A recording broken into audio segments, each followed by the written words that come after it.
வணக்கம். இந்த வீடியோவில் ரொட்டேஷனல் மோஷன், அதாவது சுழற்சி இயக்கம், அந்த சாப்டரில் இருக்கக்கூடிய ஒரு டாபிக் பார்க்க போகிறோம். நிறைய கான்செப்ட்ஸ் அண்டு அதுக்கு ரிலேட்டட் நியூமரிகல்ஸ் பார்க்க போகிறோம். என்னென்னு பார்ப்போம். பாருங்கள், ஆங்குலர் வெலாசிட்டி. போன வீடியோவில் நம்ம சென்டர் ஆஃப் மாஸ் பற்றி பார்த்தோம், அதோட நியூமரிகல்ஸ் பார்த்தோம். இப்போ இந்த ரொட்டேஷனல் மோஷன் சம்மந்தப்பட்ட பேசிக் கான்செப்ட்ஸ், சில கான்செப்ட்ஸ், அதுக்கு ரிலேட்டடான நியூமரிகல்ஸ் பார்க்குறோம். ஃபஸ்ட்டு ஆங்குலர் வெலாசிட்டி, கோண திசைவேகம். திசைவேகம் நம்மளுக்கு தெரியும். அதாவது ஒரு பொருள் நேர்கோட்டில் இயங்குனுச்சு அப்படின்னா அதுக்கு நேர்கோட்டு திசைவேகம் இருக்கும், லீனியர் வெலாசிட்டி, ஸ்ட்ரெயிட் லைன் மோஷனில். அதே ஒரு ஆப்ஜெக்ட் ரொட்டேட் ஆகுது அப்படின்னா, ஸ்பின் ஆகுது, ரொட்டேட் ஆகுது, ஃபேன் ரொட்டேட் ஆகுது, ஒரு பம்பரம் ரொட்டேட் ஆகுது இல்லையா, பூமி தன்னைத்தானே சுற்றிக்குது இல்லை, இதெல்லாம் நம்ம என்ன சுழற்சி இயக்கம் அப்படின்னு சொல்கிறோம், ரொட்டேஷனல் மோஷன் சொல்கிறோம். ஸோ அங்கே அந்த ஆப்ஜெக்ட் எவ்வளோ வேகத்தில் சுற்றுது அதுதான் நம்ம என்ன சொல்கிறோம், கோண திசைவேகம்னு சொல்கிறோம், ஆங்குலர் வெலாசிட்டி. ஓகே, அந்த ஆங்குலர் வெலாசிட்டியை எப்படி டிஃபைன் பண்ணலாம் அப்படின்னா, இப்போ பாருங்கள், இது ஒரு இர்ரெகுலர் ஆப்ஜெக்ட், இது ஒரு ஒழுங்கற்ற வடிவமுடைய ஒரு ஆப்ஜெக்ட். இது இந்த இசட் ஆக்சிஸ், இங்கே பாருங்கள், செங்குத்தாக இசட் ஆக்சிஸ் இருக்குது, இந்த இசட் ஆக்சிஸை பொறுத்து இப்படி சுற்றுது, ஸ்பின் ஆகுது. ஓகே, இந்த டைரெக்ஷனில் இப்படி சுற்றுறதா வச்சுக்குவோம். அப்போது இந்த ஆப்ஜெக்டில் இருக்கக்கூடிய ஒவ்வொரு பார்ட்டிக்கிளும், ஒவ்வொரு துகளும் என்னாகும், வட்டப்பாதையில் சுற்றி வரும். ஒவ்வொன்றும் ஒரு வட்டப்பாதையில் சுற்றி வரும். உதாரணத்துக்கு இப்போ இந்த இடத்துல ஒரு துகள் இருக்குது அப்படின்னா, இது இந்த துகளுக்கும் இந்த அச்சுக்கும் இடையில் உள்ள இந்த தூரம் இருக்குல்ல, இதை ஆரமாக வச்சு இந்த வட்டப்பாதையில் சுற்றி வரும். அதே இந்த இடத்துல ஒரு துகள் இருக்குது அப்படின்னா, இந்த அச்சுக்கும் இந்த துகளுக்கும் இடையில் உள்ள ஆரம் என்னது, தொலைவு அதிகமாக இருக்குது. அப்போ இது இன்னும் பெரிய வட்டப்பாதையில் சுற்றி வரும். அப்போ ஒவ்வொரு துகளும், இந்த ஆப்ஜெக்டில் இருக்கக்கூடிய, இந்த பொருளில் இருக்கக்கூடிய ஒவ்வொரு துகளும் ஒவ்வொரு வட்டப்பாதையில் சுற்றி வரும். Okay, right. அப்படி பார்க்குறப்ப அப்படி சுற்றி வருதுல்ல, அப்போ நான் என்ன பண்ணுறேன், ஒரு துகள் இங்கே இருக்கிறதா எடுத்து பிங்கிற பாயிண்டில் இருக்கிறதா எடுத்துப்போம். கொஞ்ச நேரத்தில், எவ்வளோ நேரத்தில் அப்படின்னா டிடி கால அளவில், இந்த டிடி கால அளவில் என்ன ஆகுது, இப்படி ஆப்ஜெக்ட் சுற்றுறப்ப என்னாகும், இந்த துகள் என்னாகும், அப்படியே வட்டப்பாதையில் சுற்றி கொஞ்சம் தள்ளி போகும்ல, அப்படி பீடாஸுங்கிற நிலைக்கு வருது. ஓகே, என்னது, பிங்கிறது initial position of the particle, பீடாஸுங்கிறது final position of the particle. The particle has moved some distance from P to என்னது P dash within the time interval D T. D T கால அளவில் இந்த துகள் பியிலிருந்து பீடாஸுங்கிற நிலைக்கு போயிருக்கு. அப்போது இந்த ரேடியஸ் வெக்டார்னு சொல்லுவோம்ல, இந்த தொலைவு இருக்குல்ல, இது இந்த அச்சையும் இந்த துகளையும் இணைக்கக்கூடிய நேர்கோடு இருக்குல்ல, அதுதான் ரேடியஸாக இருக்க முடியும், ஆரம். அந்த ஆர வெக்டார் பார்த்திங்கன்னா நகருது. இப்படி இருக்கிறது என்னது, துகள் போகிறப்ப என்ன ஆகும், இவ்வளோ தூரம் நகருது. அப்போது இந்த ஆர வெக்டார் ஏற்படுத்தக்கூடிய கோண இடப்பெயர்ச்சி எவ்வளோ அப்படின்னா டி தீட்டா. இந்த angle d theta, angular displacement made by the radius vector when the particle moves from P to P dash, எவ்வளோ அப்படின்னா டி தீட்டான்னு சொல்கிறோம். இப்போது இது எவ்வளோ நேரத்தில் எவ்வளோ கோண இடப்பெயர்ச்சியை செஞ்சுருக்கு. ஓகே, அந்த விகிதம் தான் நம்ம என்ன சொல்கிறோம், கோண திசைவேகம்னு சொல்கிறோம். இவ்வளோ நேரத்தில் இவ்வளோ ஆங்கிள் நகர்ந்து சுற்றி இருக்குது, அதுதான் கோண திசைவேகம். So the time rate of change of angular displacement is called angular velocity. இதுதான் ஆங்குலர் வெலாசிட்டிக்கான basic definition formula. Omega equal D theta by DD அப்படின்னு சொல்லலாம். இதுக்கு யூனிட் சொல்லணும்னா ரேடியன் பர் செகண்ட் சொல்லலாம், ரேடியன் பர் செகண்ட். அடுத்து நம்ம அந்த லீனியர் வெலாசிட்டிக்கும் ஆங்குலர் வெலாசிட்டிக்கும் உள்ள ரிலேஷன் இருக்குது. இப்போது இந்த பார்ட்டிக்கிள் இங்கேருந்து இவ்வளோ தூரம் இப்படி போயிருக்குல்ல சுற்றி, இதை நீங்கள் இப்படி வரதா எடுத்துக்கூடாது, இப்படி சுற்றி அப்படி போகிறதா, அதை படத்தில் இப்படி தான் காமிக்க முடியும். ஸோ இந்த தொலைவு இருக்குல்ல, இதே டிடி கால அளவில் இவ்வளோ தொலைவு போயிருக்கு, இந்த ஆங்கிள் வேறு, இந்த தொலைவு. இப்போ உதாரணத்துக்கு இங்கேருந்து இங்கே போகிறது ஒரு 10 சென்டிமீட்ரு சுற்றி போயிருக்கு அப்படின்னா, அப்போ இவ்வளோ நேரத்தில் 10 சென்டிமீட்டர் அப்படின்னா ஒரு செகண்டுக்கு எவ்வளோ, அந்த வேகம் தான் நம்ம என்ன சொல்கிறோம், அந்த தொலைவு பை காலம், the distance covered by the particle by time taken, அதுதான் நம்ம என்ன சொல்லுவோம், லீனியர் வெலாசிட்டின்னு சொல்கிறோம். நேர்கோட்டு திசைவேகம், அந்த நேர்கோட்டு திசைவேகம் தான் வி. ஓகே, ரெண்டுக்கும் வித்தியாசம் தெரியணும். அது ரெண்டுக்கும் ரிலேஷன் இருக்குது. என்ன ரிலேஷன் பண்ணால் அங்கே பாருங்கள், v vector equal to omega vector cross R vector. இது ஒரு vector product, scalar product, vector product நம்ம படிச்சிருக்கோம், ஸ்கேலார் பெருக்கல் வெக்டார் பெருக்கல். அந்த அடிப்படையில் இது எழுதுறோம், V vector equal omega vector cross R vector. R வெக்டார்னால் நம்மளுக்கு தெரியும், இப்போ இப்படி ஒரு வட்டப்பாதையில் ஒரு பொருள் சுற்றி வருது, இதுதான் வட்டப்பாதையினுடைய மையம், இது ஆர் வெக்டார், இந்த டைரெக்ஷனில் இருக்கும். ஒமேகா வெக்டார் எந்த டைரெக்ஷனில் இருக்கும், வி வெக்டார் எந்த டைரெக்ஷனில் இருக்கும், இந்த வட்டப்பாதைக்கு டேஞ்சன்சியலாக தொடுகோட்டு திசையில் டேஞ்சன்சியலாக அப்படி இருக்கும். இது வந்து வி வெக்டார். சரி, அப்போது இந்த ஒமேகா வெக்டார் எந்த டைரெக்ஷனில் சார் இருக்கும் அப்படின்னா இந்த ரெண்டுக்கும் பர்பண்டிகுலராக இருக்கும். இது ரெண்டுக்கும் ஆர் வெக்டாருக்கும் வி வெக்டாருக்கும் பர்பண்டிகுலராக செங்குத்தாக மேல் நோக்கி இருக்கும். அதாவது இந்த அச்சு இருக்குல்ல, இதுதான் அச்சுன்னு சொல்லுவோம். இந்த அச்சு வழியாக இருக்கும். இந்த வி வெக்டார் இப்படி இல்லை. இந்த வி வெக்டார் எப்படி இருக்குன்னா இந்த டைரெக்ஷனில் இருக்குது. போர்டுக்கு பர்பண்டிகுலராக உள்நோக்கி இப்படி கிடைத்தளத்தில் இருக்குது வி வெக்டார். அதை நம்ம இன்னும் சரியாக வரையணும் அப்படின்னா இப்படி வரையலாம். இப்படி வரையலாம். உங்களுக்கு புரிகிற மாதிரி வரையணும்னா இப்படி டேஞ்சன்ஸ்லாம் இப்படி இருக்குதுன்னு வச்சுக்கோங்களேன். இப்படி இருக்குது. அதாவது இந்த டைரெக்ஷன் 3 டைமென்ஷனில் நம்ம காமிக்கணும்னா இப்படி தான் காமிக்கணும். ஓகே, இந்த டைரெக்ஷனில் இருக்குது. ஆர் வெக்டார் இப்படி இருக்குது, வி வெக்டார் இப்படி இருக்குது. இந்த ஒமேகா வெக்டார் இருக்குல்ல, அது இந்த டைரெக்ஷனில் இருக்கும். இப்போ நீங்கள் போர்டில் பார்க்குற அதே டைரெக்ஷனில் இருக்கும். அப்போ மூணும் பார்த்தீங்கன்னா மியூச்சுவலி பர்பண்டிகுலராக இருக்கும். ஆர் வெக்டார் ஒரு டைரெக்ஷன், வி வெக்டார் ஒரு டைரெக்ஷன், ஒமேகா வெக்டார் ஒரு டைரெக்ஷன், மியூச்சுவலி பர்பண்டிகுலராக இருக்கும். இது நம்மளுக்கு தெரிஞ்சுக்கணும். ரைட், இப்போது இதோட எண் மதிப்பு எழுதுனா எப்படி எழுதுவோம்? ஏ வெக்டார் கிராஸ் பி வெக்டார்னா ஏபி சைன் தீட்டான்னு எழுதுவோம்ல, அது மாதிரி இங்கே வந்து ஒமேகா வெக்டார் கிராஸ் ஆர் வெக்டார்னா ஒமேகா ஆர் சைன் தீட்டான்னு எழுதலாம். இங்கே தீட்டாங்கிறது என்னன்னா angle between omega and R. ஒமேகாவுக்கும் ஆருக்கும் இடையில ஆங்கிள் எவ்வளோ இருக்குது இங்கே பாருங்கள். ஆர் இப்படி இருந்ததுன்னா ஒமேகா அப்படி இருக்குது 90 டிகிரி. அப்போ சைன் 90 என்னது 1. அப்போ என்ன ஆயிடணும், நம்ம வி ஈக்குவல் டு ஒமேகா ஆர்னு எழுதலாம். ஓகே, அப்போ பொதுவாக நம்ம என்ன எழுதுவோம், இது வந்து வெக்டார் ஃபார்முலா, இது ஸ்கேலார் ஃபார்முலா. ஓகே, எண் மதிப்பு மட்டும் வேணும் அப்படின்னா நம்ம வந்து அதாவது விக்கும் ஒமேகாவுக்கும் உள்ள ரிலேஷன் வந்து என்னது, v equal to omega r அல்லது வி ஈக்குவல் டு ஆர் ஒமேகான்னு சொல்லுவோம். ஜென்ரலாக நம்ம வழக்கமாக சொல்லும்போது v equal to r omega இதுதான் சொல்லி பழக்கம். ஓகே, அப்படி எழுதுவோம். இது வந்து relation between linear velocity and angular velocity, நேர்கோட்டு திசைவேகத்துக்கும் கோண திசைவேகத்துக்கும் உள்ள தொடர்பு, இது தெரியணும். இப்போ இதிலிருந்து என்ன தெரியுது அப்படின்னா ஒரு ஆப்ஜெக்ட் வந்து சுற்றுது அப்படின்னா சுழற்சி இயக்கத்தில் ஒரு ஆப்ஜெக்டில் வெவ்வேறு இடத்துல துகள் எடுத்துக்கிறோன்னு வச்சுக்கோங்க. இந்த இடத்துல ஒரு துகள் எடுத்துக்கிறோம், அந்த இடத்துல ஒரு துகள் எடுத்துக்கிறோம். இப்போ இந்த ரெண்டு துகளுக்குமே ஆங்குலர் வெலாசிட்டி சேம். ஆப்ஜெக்ட் வந்து சுற்றி வருது, ஒரு குறிப்பிட்ட ஸ்பீடில் சுற்றுது. சுற்றுறப்போ இது ஒரு டிஸ்க் மாதிரி எடுத்துக்கங்க. டிஸ்கில் இந்த இடத்துல ஒரு பார்ட்டிகிள் எடுத்துக்கிறேன், இந்த இடத்துல ஒரு பார்ட்டிகிள் எடுத்துக்கிறேன் துகள். டிஸ்க்கு சுற்றுறப்ப இந்த பார்ட்டிகளுக்கும் சரி இந்த பார்ட்டிகளும் சரி, இந்த பார்ட்டிகிள் உள்ளே இருக்குது, இந்த பார்ட்டிகிள் ரிம்மில் எட்ஜில் இருக்குது.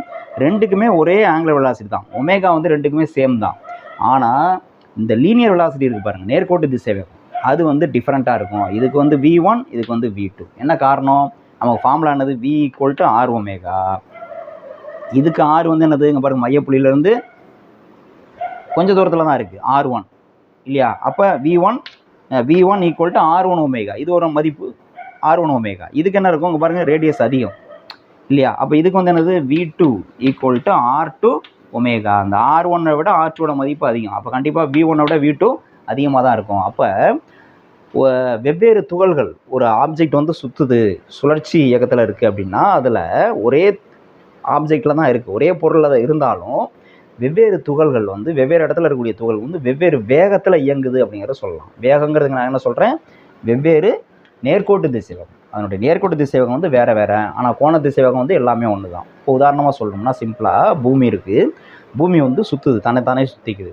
அப்படி சுற்றுறப்ப வந்து பார்த்திங்கன்னா பூமி சுற்றுறப்ப அதனுடைய அச்சு பகுதிக்கு பக்கத்தில் இருக்கிறவங்களாம், இங்கே ஒருத்தர் இருக்கார் அப்படின்னா அவர் வந்து ஸ்லோவாக தான் சுற்றி வர்றாருன்னு அர்த்தம்.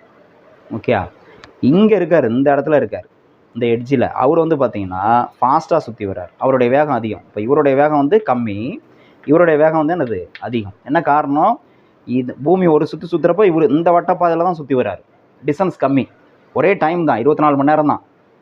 24 மணி நேரத்தில் இவர் இந்த வட்டப்பாதையில் தான் சுற்றி வர்றார்.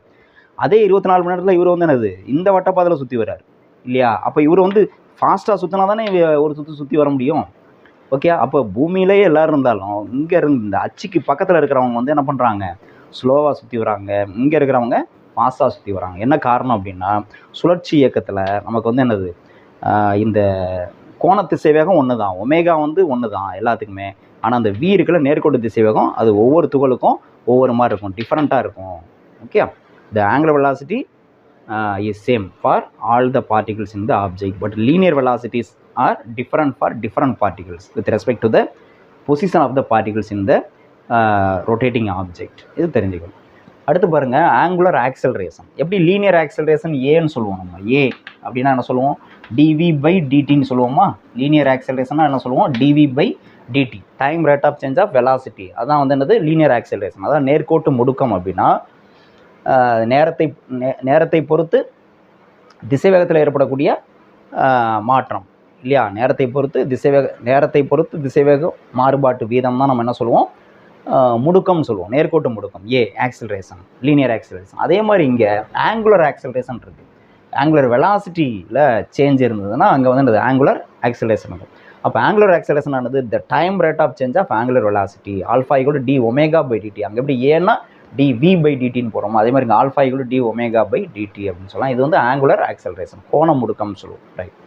அடுத்து பாருங்கள், moment of force or torque or couple. இது எல்லாமே ஒரே மீனிங் தான். Moment of force or torque or கப்புள்னு சொல்லலாம். தமிழில் திருப்பு விசை அப்படின்னு சொல்லுவோம். திருப்பு விசைனா என்னன்னு பாருங்கள். இது வந்து rotational analogue of force. Rotational analogue of force. Force வந்து நேர்கோட்டு இயக்கத்தில் ஃபோர்ஸ் என்ன செய்தோ அதே மாதிரி ரொட்டேஷனல் மோஷனில், அதாவது சுழற்சி இயக்கத்தில் என்ன செய்யுது? இந்த moment of force or torque சொல்லுது. ஓகே. எப்படி வந்து வெலாசிட்டி, அங்கே வெலாசிட்டினா இங்கே ஆங்குலர் வெலாசிட்டி, அங்கே ஆக்சலரேஷனா அங்கே ஆங்குலர் ஆக்சலரேஷன். அதே மாதிரி நேர்கோட்டு இயக்கத்தில் விசை ஃபோர்ஸ் அப்படின்னா இங்கே வந்து என்னது? திருப்பு விசை, moment of force. Okay right. இது இப்போ மொமெண்ட் ஆஃப் ஃபோர்ஸ்னால் என்ன? ஃபார்முலா என்ன? மொமெண்ட் ஆஃப் ஃபோர்ஸ் ஆர் டார்க்னு சொல்லலாம். அதுக்கு ஃபார்முலா என்ன அப்படின்னா இங்கே பாருங்கள். இது வந்து XYZ axis, 3 mutually perpendicular axis. இங்கே வந்து இந்த இடத்துல ஒரு பார்ட்டிக்கிள் இருக்குது, ஒரு துகள் இருக்குது. அதனுடைய பொசிஷன் வெக்டார், நிலை வெக்டார் வந்து ஓவிலிருந்து இந்த துகள் வரலையும் இது வந்து ஆர் வெக்டார்னு சொல்லுவோம். இந்த ஆர் வெக்டார் தான் பொசிஷன் வெக்டார், நிலை வெக்டார். இது வந்து இந்த துகளினுடைய ஓவிலிருந்து இந்த துகளினுடைய நிலையை குறிக்கும், அதனுடைய தொலைவு, அப்புறம் இந்த டைரெக்ஷனில் இருக்கிறத குறிக்கும். இப்போது இந்த இடத்துல இந்த துகள் மீது ஒரு விசை செயல்படுது. a force is acting on the particle. இந்த பாயிண்ட் வேணால் பீன்னு வச்சுக்கலாம். ஓகே. ஸோ ஒரு விசை செயல்படுது, ஒரு ஃபோர்ஸ் ஆக்ட் பண்ணுது. இப்போது மொமெண்ட் ஆஃப் ஃபோர்ஸ் என்னது? டார்க் என்ன? திருப்பு விசை என்ன அப்படின்னா, அதாவது இந்த ஃபோர்ஸ் வந்து இந்த பார்ட்டிகளை சுத்தம், சரியா? இந்த ஓங்கிற புள்ளியை மையமாக வச்சு சுத்தம். அதனால தான் அது வந்து திருப்பு விசை அப்படின்னு சொல்லுவோம். திருப்புது, அதனால் திருப்பு விசை. என்ன ஃபார்முலா அப்படின்னா அங்கே பாருங்கள், tau vector equal to R vector cross F vector. இதுதான் ஜென்ரல் ஃபார்முலா, பொதுவான வாய்ப்பாடு, திருப்பு விசைக்கு பொதுவான வாய்ப்பாடு, general formula for torque. Tau vector equal to R vector cross F vector. இதை மாற்றக்கூடாது. டவ் வெக்டார்னா என்னது? Moment of force or torque. R வெக்டார்னா பொசிஷன் வெக்டார், எஃப் வெக்டார்னா ஃபோர்ஸ். ஓகே. ஸோ டவ் வெக்டார்ங்கிறது திருப்பு விசை, ஆர் வெக்டார்ங்கிறது நிலை வெக்டார், எஃப்ங்கிறது விசை. இப்போது இது cross vector product or cross ப்ராடக்ட்னு சொல்லலாம். இப்போ இதோட டைரெக்ஷன் எந்த டைரெக்ஷனில் இருக்கும் அப்படின்னா அந்த ஆர்எஃப் ரெண்டும் இருக்கக்கூடிய பிளேனுக்கு பர்பண்டிகுலராக இருக்கும்.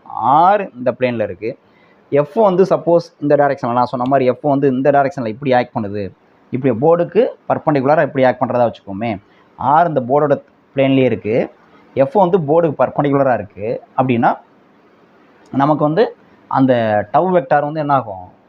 இந்த ரெண்டு டைரெக்ஷனுக்கும் பர்பண்டிகுலராக, நான் சொன்ன மாதிரி இப்படி 3 மியூச்சுவலி பர்பண்டிகுலர் சொல்லலாம். அந்த டைரெக்ஷன் ஆர் எஃப் இருக்கக்கூடிய பிளேனுக்கு பர்பண்டிகுலராக அந்த டவ் வந்து ஆக்ட் பண்ணும். Okay right.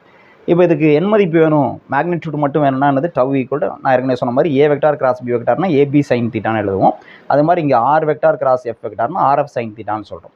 இதில் வந்து பார்த்தீங்கன்னா அந்த ஆர்எஃப் சைன் தீட்டா எப்படி வருது அப்படின்னா இது ரெண்டு விதமாக எழுதலாம். ஒன்று ஆர் சைன் தீட்டா இன்ட்டு எஃப்னு எழுதலாம், இல்லைனா ஆர் இன்ட்டு எஃப் சைன் தீட்டான்னு சொல்லலாம். இப்போ இந்த ஆர் சைன் தீட்டான்னு என்ன அர்த்தம்னா அந்த ஆரை வந்து 2 காம்பனண்ட்டாக பிரிக்கணும், சரியா? ஆரை 2 காம்பனண்ட்டாக, வெர்டிகல் காம்பனண்ட், ஹரிசாண்டல் காம்பனண்ட்டாக பிரிக்கணும். வெர்டிகல் காம்பனண்ட்னா எப்படி வரும்? சரியா? ஆர் சைன் தீட்டா அப்படின்னா இந்த ஃபோர்ஸ் ஆக்ட் பண்ணுதில்ல, இந்த லைனுக்கும் இந்த பாயிண்ட் இருக்குல்ல, இதுக்கும் உள்ள பெர்பெண்டிகுலர் டிஸ்டன்ஸ்னு அர்த்தம். செங்குத்து தொலைவு ஆர் சைன் தீட்டா, இந்த தொலைவு தான் r sine theta. Okay. So இது எஃப் சைன் தீட்டானா என்ன அர்த்தம்? இந்த ஃபோர்ஸோட என்னது? வெர்டிகல் காம்பனண்ட், இந்த ஃபோர்ஸோட வெர்டிகல் காம்பனண்ட். ஓகே. ஃபோர்ஸ் வந்து எப்படி ஆக்ட் பண்ணோம்? ஆருக்கு பர்பண்டிகுலராக, இந்த ஆருக்கு பர்பண்டிகுலராக வரும், செங்குத்து திசையில் இருக்கணும், சரிங்களா?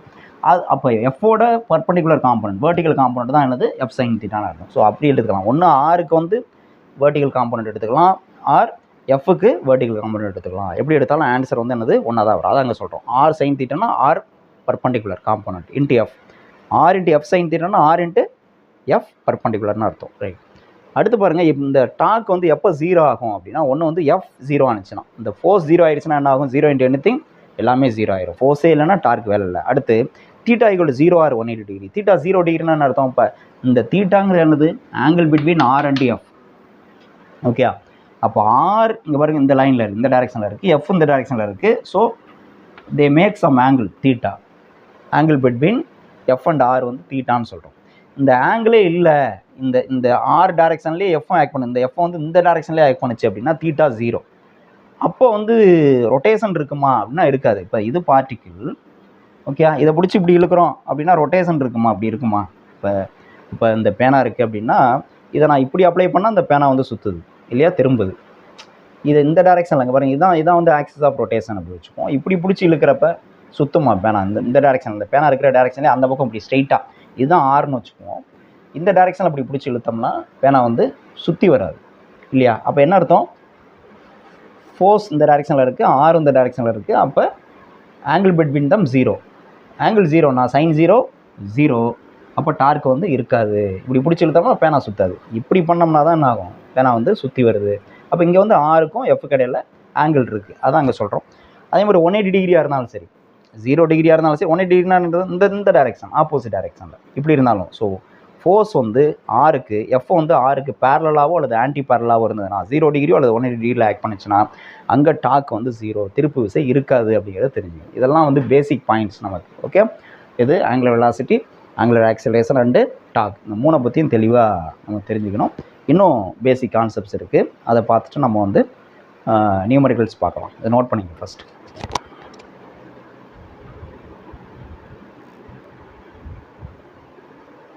இப்போது அடுத்த குவான்டிட்டி இதில் என்ன அப்படின்னா ஆங்குலர் மொமெண்டம், கோண உந்தம்னு சொல்லுவோம். எப்படி நம்ம நேர்கோட்டு உந்தம்னு சொல்லுவோம் இல்லையா, நேர்கோட்டு இயக்கத்தில் நேர்கோட்டு உந்தம் அப்படின்னு சொல்லுவோம். நேர்கோட்டு உந்தம்னா பி வெக்டார்னு சொல்லுவோம். Linear momentum, law of conservation of linear மொமெண்டம்லாம் நம்ம படிச்சிருக்கோம். நேர்கோட்டு உந்தம், மாறாவதி, அதெல்லாம் படிச்சிருக்கோம். ஸோ அது வந்து பி. இது வந்து ஆங்குலர் மொமெண்டம், கோண உந்தம். கோண உந்தங்கிறது ரொட்டேஷனல் மோஷனில் இருக்கக்கூடியது, சுழற்சி இயக்கத்தில் இருக்கக்கூடிய ஒரு அளவு. இது என்ன அப்படின்னா சிம்பிளாக மொமெண்ட் ஆஃப் லீனியர் மொமெண்டம் அப்படின்னு சொல்லுவோம். மொமெண்ட் ஆஃப் ஃபோர்ஸ் மாதிரி, மொமெண்ட் ஆஃப் ஃபோர்ஸ் டார்க்னு சொல்கிறோம்ல, அது மாதிரி ஆங்குலர் மொமெண்டம்னா என்னென்னா moment of linear momentum. Moment of linear மொமெண்டம்னா என்னது? இப்போ மொமெண்ட் ஆஃப் ஃபோர்ஸ்னால் என்ன பண்ணும்? ஃபோர்ஸோட பொசிஷன் வெக்டார் ஆரை வந்து மல்டிப்ளை பண்ணோம் இல்லையா. அதே மாதிரி மொமெண்ட் ஆஃப் லீனியர் மொமெண்டம்னா என்னது? லீனியர் மொமெண்டம் பியோட நம்ம என்னது ஆரை மல்டிப்ளை பண்ணால் நம்மளுக்கு கிடைக்கிறது ஆங்குலர் மொமெண்டம் இல்லையா. அப்போது இங்கே அதே தான் 3 டைமென்ஷனில் 3 பர்பெண்டிகுலர் ஆக்சிஸ், நம்ம மியூச்சுவலி பர்பெண்டிகுலர் ஆக்சிஸ் எடுத்துக்கிறோம். X, y, z. இது ஓங்கிறது ஆரிஜின். இங்கே கியூங்கிற பாயிண்டில் ஒரு பார்ட்டிகிள் இருக்கிறதா வச்சுக்கிறோம். அதோட position vector is represent by r vector. இந்த ஆர் வெக்டார் நிலை வெக்டார்னு சொல்லுவோம். இப்போ இந்த இடத்துல அது வந்து இயங்குது இல்லையா, இயங்குறப்ப சுற்றுறதா வச்சுக்கோம். ஆப்ஜெக்ட் சுற்றுறப்ப அந்த துகளும் சுற்றுது. அந்த துகளுக்கு ஒரு என்ன இருக்கும்? நேர்கோட்டு உந்தம் இருக்கும் இல்லையா, லீனியர் மொமெண்டம் இருக்கும். லீனியர் மொமெண்டம் நம்மளுக்கு ஃபார்முலா தெரியும், p vector equal to m into v vector. Linear momentum அந்த துகளோட மாஸ் இன்ட்டு வெலாசிட்டி, நிறை திசைவேகம் ரெண்டினுடைய பெருக்கல் மட்டும் தான் நம்ம லீனியர் மொமெண்டம்னு சொல்லுவோம், அதாவது நேர்கோட்டு உந்தம்னு சொல்லுவோம். ஸோ அதுக்கு திசை இருக்குது, இந்த திசையில் இருக்குது. இப்போ பார்த்தீங்கன்னா ஆர் வெக்டாருக்கும் பி வெக்டாருக்கும் இடையில் சம் ஆங்கிள் இருக்குது, தீட்டா. ஓகே, இப்போ இந்த துகளோட கோண உந்தம் என்ன? இது சுற்றுறதுனால கோண உந்தம் என்ன, ஆங்குலர் மொமெண்டம் என்ன அப்படின்னா ஜஸ்ட்டு ஆங்குலர் மொமெண்டம்த்துக்கு சிம்பிள், கோண உந்தத்துக்கு சிம்பிள் வந்து L vector equal to R vector cross B vector. எப்படி tau vector equal to R vector cross F வெக்டார்னு சொல்கிறோமோ அதே மாதிரி எல் வெக்டார் கோண உந்தம் equal to R vector cross P வெக்டார்னு சொல்கிறோம்.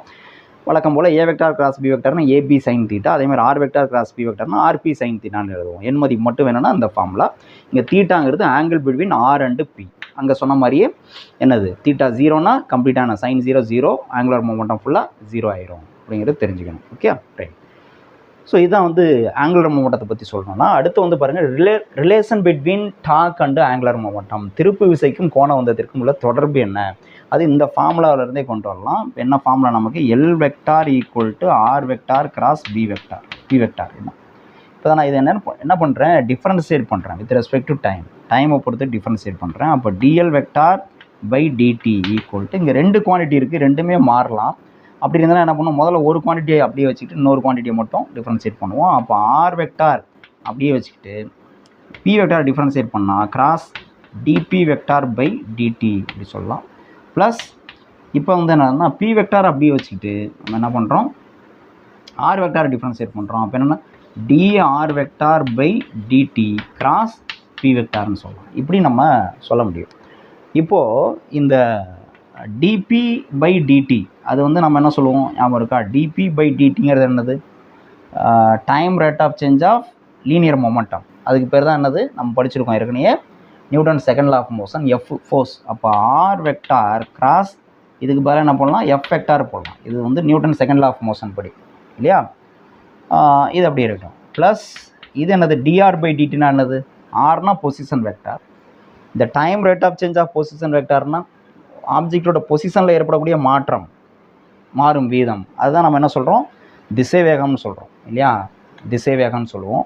ஸோ அப்போ இதுக்கு பதிலாக என்ன பண்ணலாம், வி போடலாம். இதுக்கு பதிலாக வி வெக்டார் போடலாம். டிஆர் பை டிடி அப்படிங்கிறது வி திசை வேகம் வெலாசிட்டி இன்ட்டு இந்த பி வெக்டார். இதை வந்து நம்ம எப்படி சொல்கிறோம், பி வெக்டார்னா உந்தம், நேர்கோட்டு உந்தம், லீனியர் மொமெண்டம். லீனியர் மொமெண்ட்டுக்கு என்ன ஃபார்முலா சொன்னேன் நான், எம் இன்ட்டு வி வெக்டார்னு சொன்னேன் இல்லையா. அதை சப்ஸ்டிட் பண்ணுவோம். இப்போது இந்த இடத்துல பாருங்கள், R vector cross F vector அப்படியே இருக்கட்டும். ப்ளஸ் இங்கே பாருங்கள், இந்த எம் வந்து ஸ்கேலார், அது தனியாக எடுத்துடலாம்.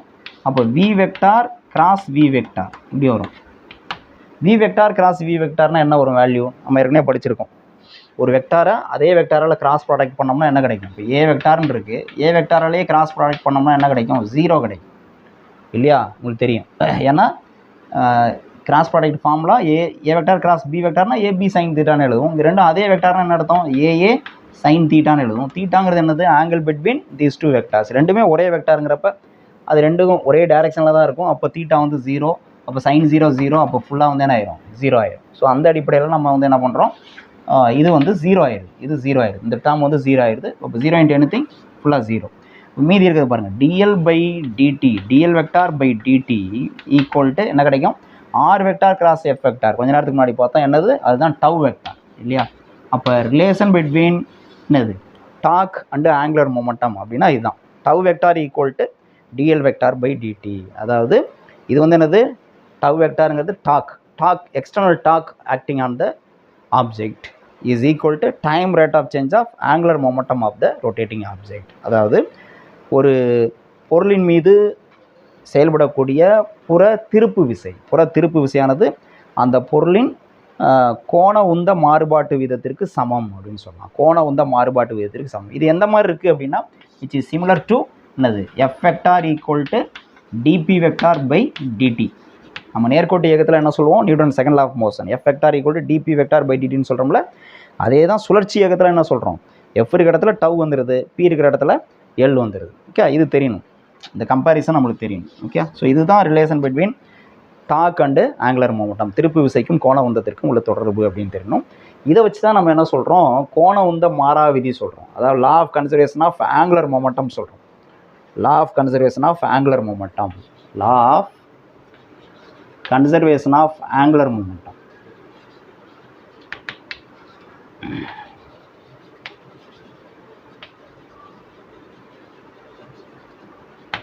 லா of conservation of angular momentum, அதாவது கோண உந்த மாறா விதி அப்படின்னு சொல்லுவோம். கோண உந்த மாறா விதி அப்படின்னு சொல்லுவோம். கோண உந்த மாறா விதினா என்ன அப்படின்னா, இப்போ இந்த ஈக்குவேஷன் இருக்குல்ல, ரிலேஷன் இருக்குல்ல, இதில் வந்து if tau equal to 0, tau vector 0, அதாவது புற திருப்பு விசை 0 அப்படின்னா இது என்னது, இந்த பக்கமும் 0ன்னு தானே அர்த்தம். தென் என்னது, DL vector by DT is also equal to 0. இப்படி என்ன அர்த்தம், இதுக்கு என்ன அர்த்தம், DL vector by DD equal to 0னா இது இங்கே எடுத்துகிட்டு போங்க, டிஎல் வெக்டார் இந்த டிடி அங்கே போய் கிராஸ் மல்டிபிள் பண்ணுங்கள், 0 இன்ட்டு டிடி 0 தான் இல்லையா. அப்போ டிஎல் வெக்டார் 0ன்னு அர்த்தம். டிஎல்னா என்ன அர்த்தம், change in angular momentum. L வெக்டார்னா ஆங்குலர் மொமெண்டம், டிஎல்னா என்ன அர்த்தம், change in angular momentum. L வெக்டார்னா கோண உந்தம், டிஎல் வெக்டார்னா கோண உந்தத்தில் ஏற்படக்கூடிய மாற்றம். அப்போ கோண உந்தத்தில் ஏற்படக்கூடிய மாற்றம் 0ன்னு என்ன அர்த்தம், கோண உந்தம் மாறலைன்னு அர்த்தம். மாற்றமே இல்லை அப்படின்னு அர்த்தம், மாறலைன்னு தானே அர்த்தம். அப்போ எல் வந்து என்னது, மாறிலி அப்படின்னு சொல்கிறோம், கான்ஸ்டன்ட். எல் வந்து என்னது, கான்ஸ்டன்ட். இது எப்போ நடக்குது, இது நடந்தால் தான் இது வரும். அப்போ ஒரு சுற்றிட்டு இருக்க ஒரு பொருள் இப்படி சுற்றிட்டு இருக்கு, இந்த அச்சை பொறுத்து சுற்றிட்டு இருக்குன்னா அதில் புற திருப்பு விசையே இல்லை, வெளியிலேருந்து ஒரு திருப்பு விசை இல்லை அப்படின்னா அந்த பொருள் வந்து என்னது, அதே ஸ்பீடில் சுற்றிக்கிட்டே இருக்கும். அதனுடைய கோண உந்தம் மாறாது, எல்லுடைய மதிப்பு வந்து மாறாது, மாறிலி, அது அதே ஸ்பீட்லேயே தான் சுற்றிட்டு இருக்கும். இப்போ பூமி வந்து ஒரே ஸ்பீடில் சுற்றிட்டு இருக்குல்ல, என்ன காரணம், புற திருப்பு விசை கிடையாது, எக்ஸ்டர்னல் டார்க், வெளியிலேருந்து எதுவும் வந்து என்னது அதை திருப்பி விடல, சுற்றி விடல. அதனால் அது அதே ஸ்பீடில் சுற்றிக்கிட்டே இருக்குது, கோண உந்தம் மாறல. அப்படின்னு சொல்லுவோம். ஸோ இதுதான் law of conservation of angular momentum. புற திருப்பு விசை செயல்படாத பொழுது சுற்றும் பொருளினுடைய கோண உந்தம் மாறிலி, அது மாறாது. when the external torque acting on the rotating object is 0, the total angular momentum of the object remains constant. இதுதான் law of conservation of angular momentum சொல்லுவோம். ஓகே, ரொம்ப முக்கியமான ஒரு விதி. இதெல்லாம் பேசிக் கான்செப்ட்ஸ். அடுத்து நம்ம நியூமரிக்கல்ஸ் பார்க்கலாம். முதல்ல இதை நோட் பண்ணிக்கணும்.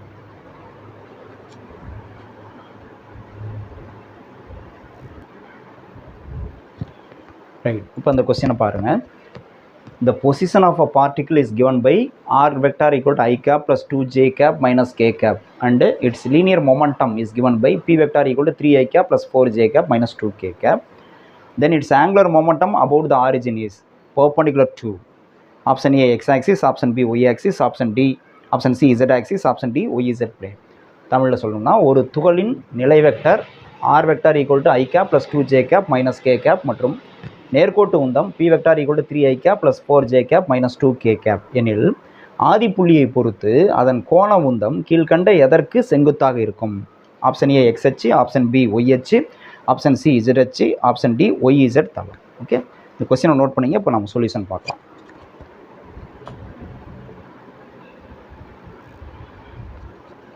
இப்போ கவனிங்க, நமக்கு முதல்ல கிவன் என்னென்னா ஆர் வெக்டார் கொடுத்துருந்தாங்க. ஆர் வெக்டார் வந்து I cap plus 2j cap, அந்த ப்ளஸ் மைனஸ் கரெக்டாக போடணும். மாற்றி போட்டால் ஆன்சர் தப்பாயிடும். Minus K cap. அடுத்து பி வெக்டார் கொடுத்துருந்தாங்க. அது என்னென்னா 3i cap plus 4j cap minus 2k cap. கேட்டிருக்கிறது வந்து என்னென்னா எல் வெக்டார் ஆங்குலர் மொமெண்டம் அது வந்து எதுக்கு பர்பண்டிகுலராக இருக்குன்னு கேட்டிருக்காங்க. அதை பார்ப்போம். முதல்ல எல் வெக்டார் கண்டுபிடிப்போம் என்ன வருதுன்ட்டு. எல் வெக்டார் ஃபார்முலா பார்த்தோம் இப்போ கொஞ்சம் நேரத்துக்கு முன்னாடி. என்னது? R vector cross B vector. R vector cross B vector. இப்போ எப்படி கண்டுபிடிக்கிறது R vector cross B vector? Cross ப்ராடக்ட்டில் ரெண்டு வெக்டாரோட கிராஸ் ப்ராடக்ட் எப்படி கண்டுபிடிப்போம்? நம்ம ஃபார்முலா என்ன மெத்தடு? இந்த மாதிரி டிட்டர்மினன்ட் போடணும். I cap, J cap, K cap போடணும். இந்த ஆர் வெக்டாரோட கோஎஃபிஷியன்ஸ் ஒவ்வொரு காம்பனண்ட் இருக்குல்ல அதோட கோஎஃபிஷியன்ஸ் எழுதணும். ஐக்கு முன்னாடி என்ன இருக்குது? 1 இருக்குது. அப்போ 1. ஜேக்கு முன்னாடி 2 இருக்குது.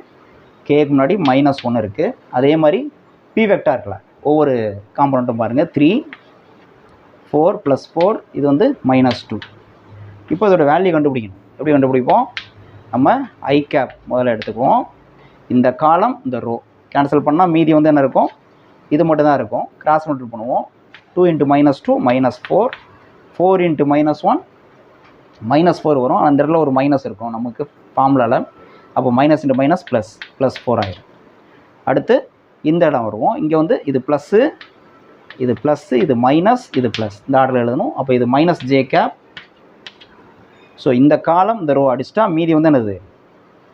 இதுவும் இருக்கும். கிராஸ் மல்டிபிள் பண்ணால் -2 × 1 -2, 3 × -3, 3 × -1, 3 × -1 -3. இங்கே ஒரு மைனஸ் இருக்கும். அப்போ மைனஸ் இன்ட்டு மைனஸ் ப்ளஸ் இப்படி வந்துடுது. அடுத்து ப்ளஸ் கே இன்ட்டு இப்போ இந்த காலம் இந்த ரோ போச்சுன்னா இந்த 4 நம்பர் இருக்கும். கிராஸ் மல்டிபிள்னா 4 × 1 4, 3 × 2 6 -6. அப்போ என்ன வரும்? இங்கே பாருங்கள் +4 -4 0. அப்போ இந்த டேர்ம் ஃபுல்லாக 0 ஆயிரும். மீதி என்ன இருக்கும்? இது என்னது? -2 + 3 +1, +1 × -j K. 4 - 6 -2, -2 × k plus K என்னென்ன? -2 × இது வந்து 1k. அப்போ மைனஸ் இன்ட்டு ப்ளஸ் -2k வரும். -2k. இதுதான் வந்து எல் வெக்டார். இப்போ இது எங்கே இதுலேருந்து என்ன தெரியுது அப்படின்னா இது எந்த டைரெக்ஷனில் இருக்கும் அப்படின்னு பார்க்கணும். நமக்கு வந்து என்னென்னா இப்படி போடுங்க. இது எக்ஸ் ஆக்சிஸ் இல்லை இப்படி வச்சுக்குவோம். இது வந்து எக்ஸ் ஆக்சிஸ், இது ஒய் ஆக்சிஸ், இது இசட் ஆக்சிஸ் இப்படி வச்சுக்குவோம். இப்போ -j கேப் அப்படின்னா அது வந்து என்னது? Negative Y axis. Okay, negative -j கேப்னா negative Y axis. Negative Y ஆக்சிஸ்னால் இது இந்த டைரெக்ஷன். இதுதான் -j கேப். அடுத்தது -k கேப். அப்போ அது வந்து என்னது? நெகட்டிவ் இசட் ஆக்சிஸ் இந்த டைரெக்ஷன். இதுதான் -k கேப். இப்போ இது ரெண்டும் இருக்கக்கூடிய பிளேன் பார்க்கணும். இது ரெண்டும் இருக்கக்கூடிய பிளேன் எது? இசட் அச்சு அப்புறம் Y axis. Okay, Y axis இந்த டைரெக்ஷனில் இருக்குது. இசட் ஆக்சிஸ் வந்து இந்த டைரெக்ஷனில் இருக்குது. ஓகே, அந்த பிளேனில் தான் இது ரெண்டும் ஜாயின் பண்ணுறது வந்து எது ரெண்டும் இசட் அச்சு ஒய் அச்சு இது ரெண்டும் இருக்கக்கூடிய பிளேன். அதில் தான் இந்த எல் வெக்டார் இருக்குன்னு அர்த்தம். நல்லா கவனிக்கணும். ரெண்டும் இருக்கக்கூடிய பிளேன் என்னது? இங்கே பாருங்கள், ஒய் அச்சு இந்த டைரெக்ஷனில் இருக்குது, இசட் அச்சு இந்த பிளேனில் இருக்குது. அப்போ ஒய் இசட் பிளேனுங்கிறது இதுதான், இந்த போர்டோட பிளேன். போர்டோட பிளேன் தான் ஒய் இசட் பிளேன். ஓகே. இந்த எக்ஸ் ஆக்சிஸ் எப்படி இருக்குது? இப்படி இருக்குது, பர்பண்டிகுலராக இருக்குது, இப்படி இருக்குது. எக்ஸ் ஆக்சிஸ் வந்து இந்த டைரெக்ஷனில் இருக்குது, பர்பண்டிகுலராக. இது இப்படி இல்லை, இப்படி இருக்குது ஆக்சுவலாக. அப்போ இந்த எல் வெக்டார் வந்து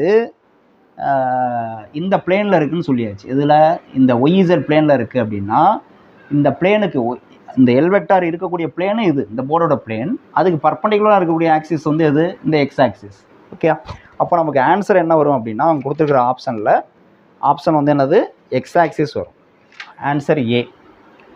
ஆன்சர் வந்து A, option A, perpendicular to X axis. இந்த பிளேன் வந்து எக்ஸ் ஆக்சிஸ்க்கு பர்பண்டிகுலராக இருக்குது, அதில் தான் எல் வெக்டார் இருக்குது அப்படின்னு கண்டுபிடிக்கிறது. ஸோ அப்போ இதில் வந்து பார்த்தீங்கன்னா உங்களுக்கு வந்து எல் வெக்டார் எப்படி கண்டுபிடிக்கிறது, அதுக்கான ஃபார்முலா தெரியணும், இந்த மெத்தட் தெரியணும், அதுக்கப்புறம் இந்த டைரக்ஷன் கண்டுபிடிக்க தெரியும். இப்படின்னா இது எங்கே இருக்குது அப்படிங்கிற கண்டுபிடிச்சி அதுக்கு பர்பண்டிகுலராக எந்த ஆக்சிஸ் இருக்கிறது கண்டுபிடிக்க தெரியும். அப்போ தான் அதுக்கு வந்து ஆன்சர் கண்டுபிடிக்க முடியும். வெறும் இதுக்கு ஃபார்முலா மட்டும் தெரிஞ்சதுனா மட்டும் ஆன்சர் கண்டுபிடிக்க முடியாது. இவ்வளோ விஷயங்கள் இருக்குது. ஒரு நல்ல கொஸ்டின் நோட் பண்ணிக்க. இன்னும் நியூமரிக்கல்ஸ் வந்து அடுத்த வீடியோவில் பார்க்கலாம். தேங்க்யூ.